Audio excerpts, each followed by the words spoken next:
আমরা 7টা চ্যাপ্টার আমরা জনসম্মুখে আমরা রিলিজ করতে পারবো এবং প্রফেসর ইউনূস গুম সংক্রান্ত কৌশলকে বলেছেন তারা যেন তাদের একটা ওয়েবসাইট করে, সেই ওয়েবসাইটে যেগুলো পাবলিশেবল প্রত্যেকটা জিনিসই দেওয়া হবে। আপনারা এখন বেশি যখন ওয়েবসাইটটা হয়ে যাবে আপনারা ভিজিট করতে পারবেন, দেখবেন কতটা ভয়ানক রকমের এটার বিস্তার পেয়েছিল।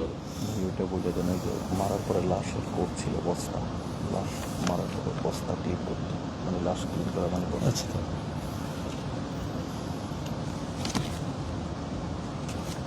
আরেকটা স্যাড বিষয় হচ্ছে যে লোকগুলো করছে আমার আশেপাশেরই লোক,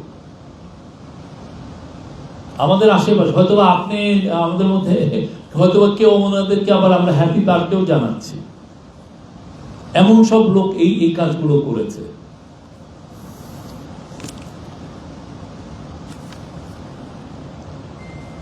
আর এই কাজগুলো অব্যাহত থাকবে।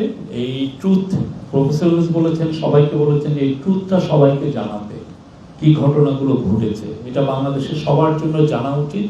এবং গুম সংক্রান্ত কমিশন এই বিষয়ে আরো সবার এই যতগুলো রিপোর্ট আছে সেগুলো দিবেন সামনে, ওরা আরো একটা ফাইনাল রিপোর্ট হবে সেটা দিবেন, সেটা টাইমটা পরে জানানো হবে। সেটা শুধু বাংলাদেশের না, গ্লোবাল ইস্যু।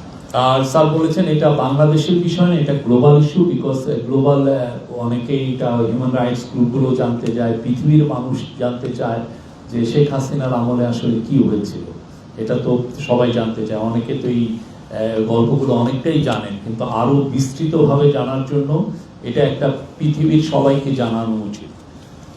আজকে British high commissioner Sarah Cook এসেছিলেন প্রফেসর ইউনূসের সাথে দেখা করতে, আর পুরো তাদের সাথে মিটিংটা ছিল হলো প্রফেসর ইউনূস আপনি জানেন 9 থেকে 13 তারিখ ইউকে ভিজিটে যাচ্ছেন। সেখানে the king Charles the third harmony award উনি পাবেন, এটা খুবই প্রেস্টিজিয়াস একটা অ্যাওয়ার্ড, সেখানে উনি পাবেন। এবং আজকে মিটিংয়ে জানানো হয় যে ওই এই অ্যাওয়ার্ডের সময় অ্যাওয়ার্ড সেরিমনির আগেই প্রাইভেট অডিয়েন্স মানে কিংস চার্লসের সাথে আমাদের চিফ অ্যাডভাইজার একটা মিটিং হবে। আর এছাড়া অন্যান্য যেগুলো সরকারি যেগুলো মিটিং, যেগুলো ইম্পর্টেন্ট সিনিয়র অফিসিয়ালদের সাথে সেই মিটিংগুলো হবে। এটা আমরা বিস্তৃত আরো সামনে এই বিষয়গুলো জানাতে পারবো। সেই বিষয়ে অনেকগুলো বিষয় থাকবে বাংলাদেশের থেকে, আমরা যেগুলো ইম্পর্টেন্ট ইস্যু সবগুলোই তোলা হবে এই মিটিংগুলোতে। আমাদের প্রফেসর ইউনূসের সাথে এখানে দুইজন ইম্পর্টেন্ট মেম্বার এই ট্যুরে থাকবেন হচ্ছে সেন্ট্রাল ব্যাংকের গভর্নর আহসান মনসুর এবং এন্টি করাপশন কমিশনের চেয়ারম্যান আব্দুল মোমেন। এই ছিল আজকের। আর আমাদের ডেপুটি প্রেস সেক্রেটারি আর একটা বিষয় নিয়ে কথা বলবেন।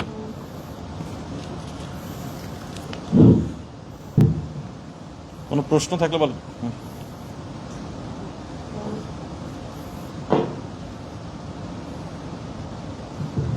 আমি মুজাহিদ শুভ, স্পেশাল করেসপন্ডেন্ট অ্যাপ্লিকেশন। আমি জানতে চাই যে যতগুলো অভিযোগ জমা পড়েছে বা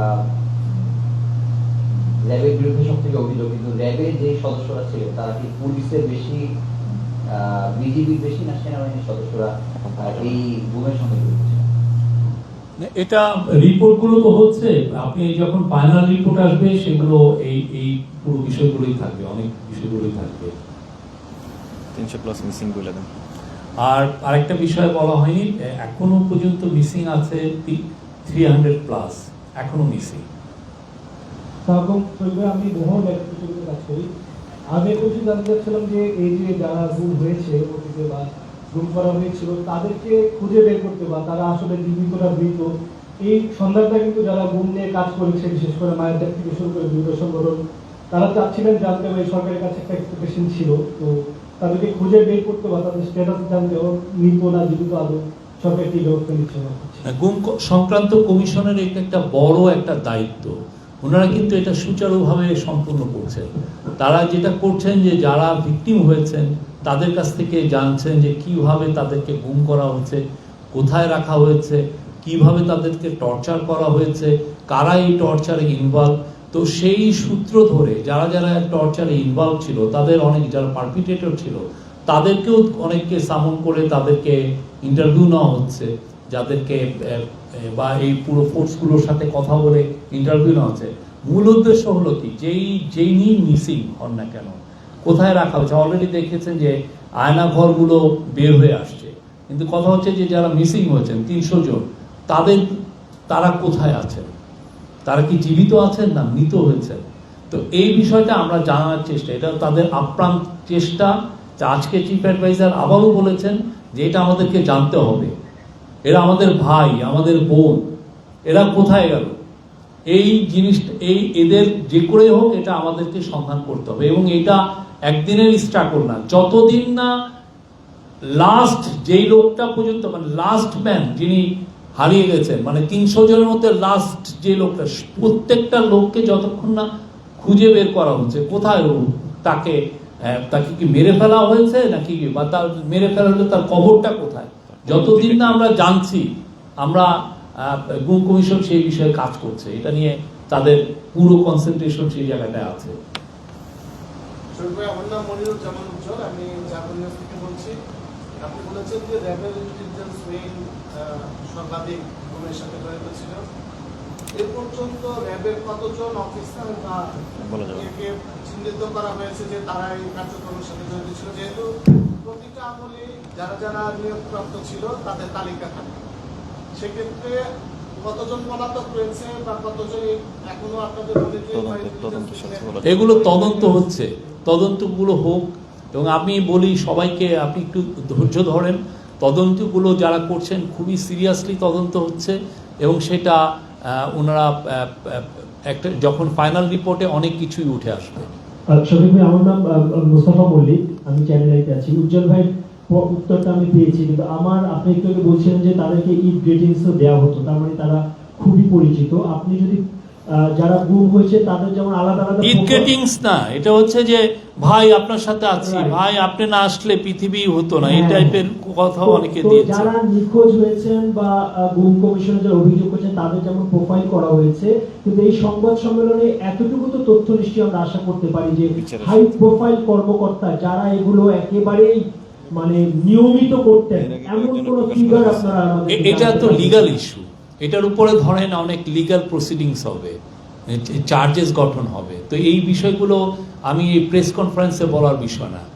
ওভারঅল যেগুলো ফাইন্ডিংস আসছে, কিভাবে টর্চার হতো, কিভাবে গুমগুলো হতো, সেগুলো কিন্তু ইন্ডিভিজুয়াল কেস তার কার বিরুদ্ধে, সেগুলো তো পরবর্তীতে তো কেস হবে, সেই আইসিটিতে যাবে, আইসিটি এগুলো কেসগুলো অনেক কিছুই দেখবেন। তো সেই জন্য এখন এগুলো সত্যিকার অর্থে আমরা রিভিল করতে পারছি না। আমি বিডি নিউজ থেকে বলছিলাম, মানে র্যাব ভেঙে যে একটা সুপারিশ ছিল জাতিসংঘের, সে বিষয়ে আপনারা কি ভাবছেন? গুরুতর মানবাধিকার লঙ্ঘনের সঙ্গে যারা জড়িত তাদেরকে মূল বাহিনীতে ইউনিটে ফেরত নিয়ে যাওয়ার কথা ছিল, সে বিষয়ে সর্বশেষ এটা আমাদের কাউন্সিল অফ অ্যাডভাইজার সেই বিষয়ে তারা যথাসময়ে এই বিষয়ে জানাবেন। জি, আমার নাম মনিরুল সোহাগ, আমি ডিবিসি নিউজে কাজ করি। আমি জানতে চাইলাম, মাননীয় প্রধান উপদেষ্টা কিছু বিষয় নির্দেশনা দিয়েছেন গুম কমিশনের রিপোর্ট দেওয়ার সময়, আপনি সেই বিষয়ে কিছু বলেছেন।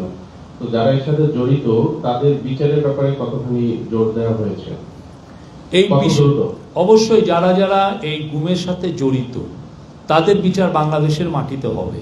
তো এই পুরো এখনো তো আমাদের কাজগুলো হচ্ছে। আপনারা দেখেছেন যে 1850টা কেসের মধ্যে 1350টা স্ক্রুটিনাইজ হয়েছে।